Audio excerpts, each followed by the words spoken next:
মিলে কি রান্না হচ্ছে? পেঁয়াজ রান্না করছে, শাক ভাজবো। তো এখানে হবে শাক ভাজি, আমিও রান্না করবো, ও রান্না করবে, ছাড়বে না। এই তো এইদিকে আরিয়ান রান্না করছে। হয়ে গেছে, মানে নুন দেখো তো কেমন মজা হয়েছে। কেমন মজা হয়েছে? ভালো।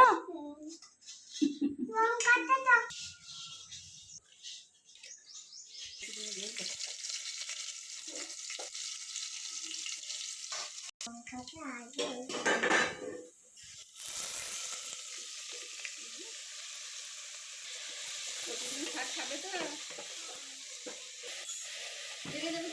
কি দিচ্ছেন? এটা চালের গুঁড়ো দিয়ে দিচ্ছি, এটা শাকটা নরম করা হয়ে যাবে। মানে কি লাউ শাক আসাম দিয়ে সেদ্ধ করে না, আসাম দিয়ে সেদ্ধ করা হয়নি, ওই চালের আটা দিয়ে দিচ্ছি। চালের আটা দিলে কি নরম করা হয়ে যায়।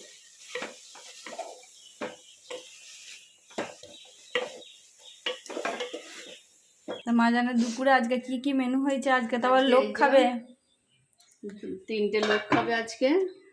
আলু দিয়ে মাছের ঝাল ঝোল করেছি, দারুণ কালার এসেছে। আর ওই শাক ভাজা হয়েছে, কাতলা মাছের ঝোল নাকি? কাতলা মাছের ঝোল আজ টমেটো দিয়ে আলু দিয়ে। আর এটা আরিয়ানা আলাদা রান্না করে রেখে দিয়েছি। আর এখানে কি কি আছে?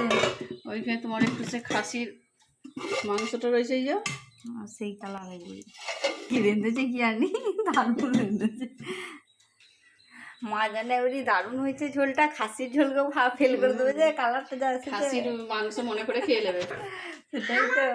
হ্যাঁ, এবার আমাদের আরিয়ানের কালারটা দেখো। আরিয়ান রান্না করেছে পেঁয়াজ, পেঁয়াজ সবার থেকে সেরা কালার এসেছে একটা। এই কালারটাকে পারবে না রান্নাতে? সবার সেরা রান্না হয়ে গেছে আরিয়ান। তো গাইস, মাজানের রান্না সব কমপ্লিট। এবার যাবে মাজার কাচাকুচি করতে। কাঁচার গাদা আছে, আমার আজকে নেই, কালকে আমি সব সেরে নিয়েছি কাঁচা। টাটা করে দাও গাইস, আবার দেখাবো নেক্সট ভিডিও।